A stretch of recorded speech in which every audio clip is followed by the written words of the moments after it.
Existem algumas semelhanças entre o período da grande tribulação e os dias em que vivemos. E isso não é nada mais, nada menos do que a tentativa de emplacar esse governo do anticristo.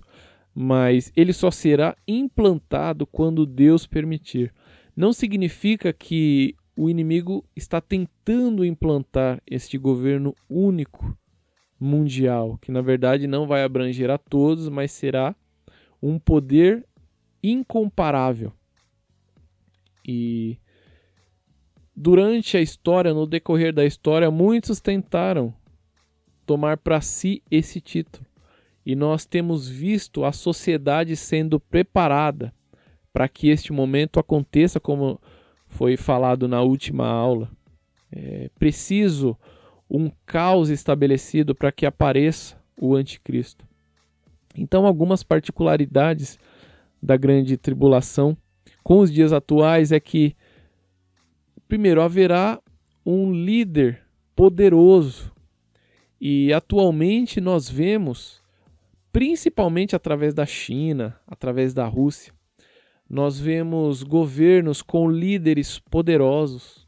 Nós vemos o Putin há tantos anos, já sempre arrumando um jeito de conseguir se reeleger, já passa de 20 anos no poder.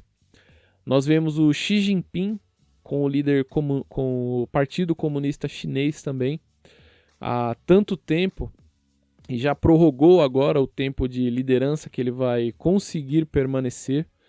E eles tentando implantar os seus governos, e os únicos governos que se fortalecem, que não existem discussões, que não existem debates nem divisões, são esses governos que não permitem o outro lado. Não é uma democracia, mas são governos totalitários.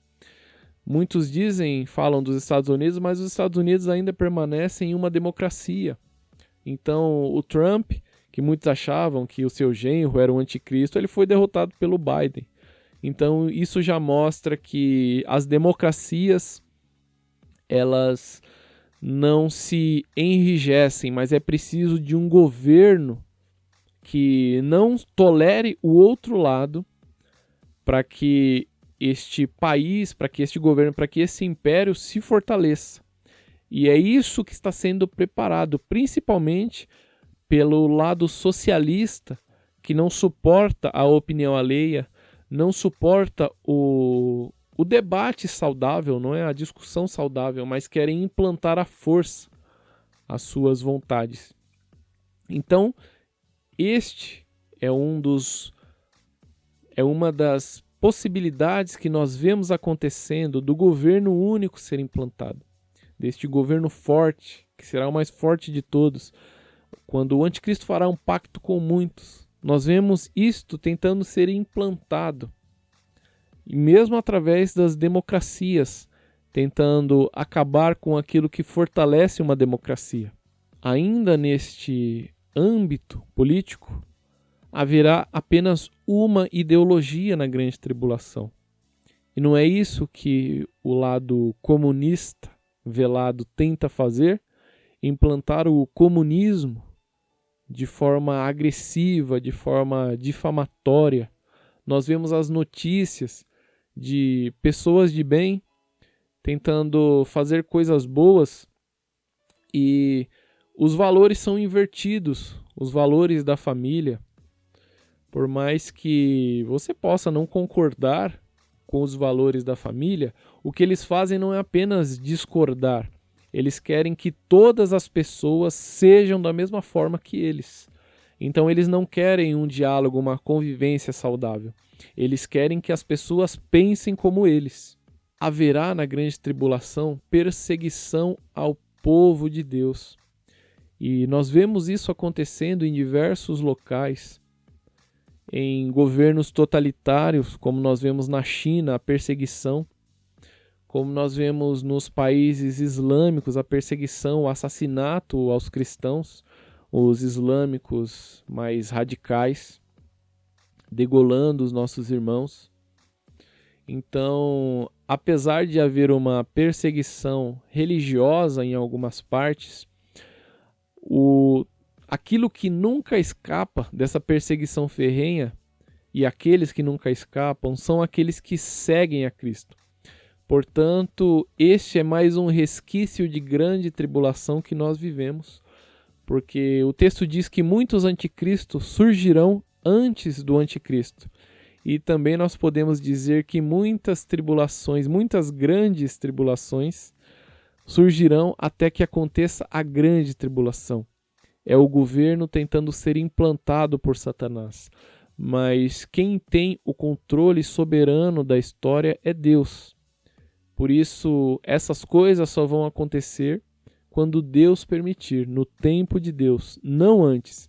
Então não podemos e não precisamos nos preocupar pensando que Deus perdeu o controle, porque Deus ele não perde o controle da história. Haverá um marketing anunciando os benefícios desse governo através do falso profeta.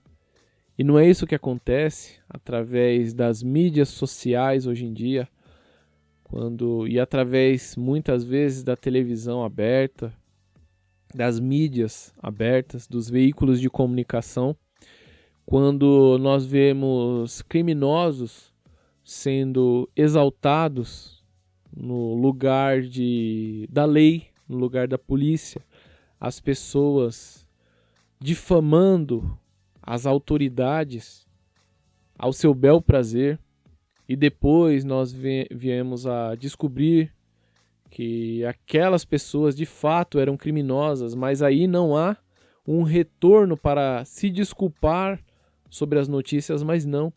É sempre querendo tirar o poder das autoridades, seja das autoridades policiais, seja da autoridade paterna e materna, seja da autoridade dos professores na sala de aula, então, ou da autoridade religiosa, no sentido bíblico, falando do sentido bíblico, quando a autoridade religiosa ela está baseada na Bíblia, não pelo simples fato de ser uma autoridade religiosa, né? Assim como os pais, quando eles são de fato pais, não quando são agressores de filhos. Mas toda essa autoridade da nossa sociedade está sendo deturpada num sentido anárquico, quando cada um é dono de si, mas ninguém é dono de nada. E todas as instituições sérias vão se perdendo com o tempo. E isso é algo que deve acontecer. E por que eu digo que deve acontecer? Porque é preciso do caos para que o anticristo venha e estabeleça o seu governo. Portanto, essas coisas vão acontecer até o fim, até que surja o anticristo. Haverão castigos sendo derramados por causa da pecaminosidade dos seres humanos na grande tribulação. E não é isso que nós vemos acontecendo através de catástrofes naturais, terremotos, furacões, tsunamis, doenças infecciosas. Todas essas coisas são circunstanciadas por causa do pecado do ser humano, que desde Adão, desde o seu pecado, onde morava no jardim perfeito, até hoje, tudo vem se degradando. A degradação física do ser humano, a degradação espiritual do ser humano e o próprio planeta Terra, como Paulo vai dizer em Romanos, que a natureza geme esperando pela expectativa da revelação dos filhos de Deus, porque quando eles se revelarem, Cristo também se revelará e transformará a natureza, retirando este castigo, retirando estas consequências. E é exatamente isso que acontece hoje e acontecerá com muito mais intensidade durante a grande tribulação. E o último sinal e mais importante, independente de todas essas coisas que foram ditas aqui, é importante saber que na grande tribulação haverão aqueles que não se prostrarão perante o anticristo. Haverão aqueles que pregarão a palavra, que pregarão o evangelho eterno. E é isso o que acontece hoje em dia. apesar de tanta frieza, apesar de tanta escassez de honestidade espiritual, de honestidade nas pessoas. É consolador saber que Deus nunca deixa de ter os seus aqui na terra, de ter os seus, aqueles que buscam, aqueles que oram, aqueles que estão firmados e que estão olhando para a palavra de uma maneira realista, não de uma maneira mágica, não de uma maneira pontual, lendo versículos isolados, mas lendo o Evangelho como um todo e se fortalecendo através deste Evangelho e levando este Evangelho, levando a pacificação que ele nos traz.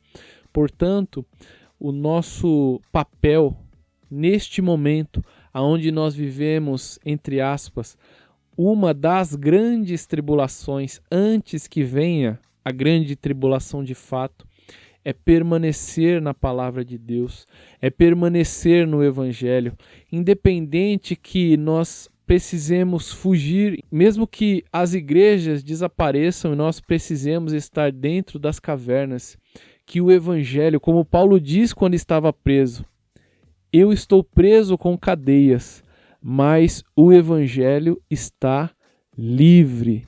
Porque o Evangelho ele não se faz através da exterioridade. O Evangelho se faz dentro de nós. E quando nós temos o Evangelho vivo em nós, nada pode nos afastar do amor de Deus, porque nós sabemos que, independente das dificuldades e das tribulações, o próprio Senhor está dentro de nós. Nós somos um com Ele. Como Cristo ora a Deus, Pai, eu oro para que assim como eu sou um contigo, que eles sejam um entre eles e eu seja um com eles também. Portanto, quando Cristo está em nós, nós somos um com Ele.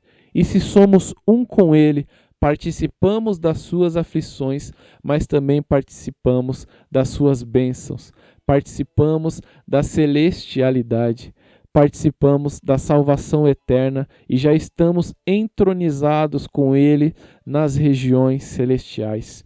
Então, que neste estudo acerca do fim dos tempos, você guarde essa palavra de esperança, que este estudo possa provocar em você o desejo de compreender o fim dos tempos, porque o fim dos tempos, como eu já disse, trata-se, em último caso, do retorno de Jesus para buscar aqueles que são seus. Então, que esta palavra possa trazer um refrigério a você dentro dessa tribulação que nós vivemos, que no final Deus sempre tem o controle da história e sempre retorna para buscar em socorro, em auxílio, aqueles que são seus.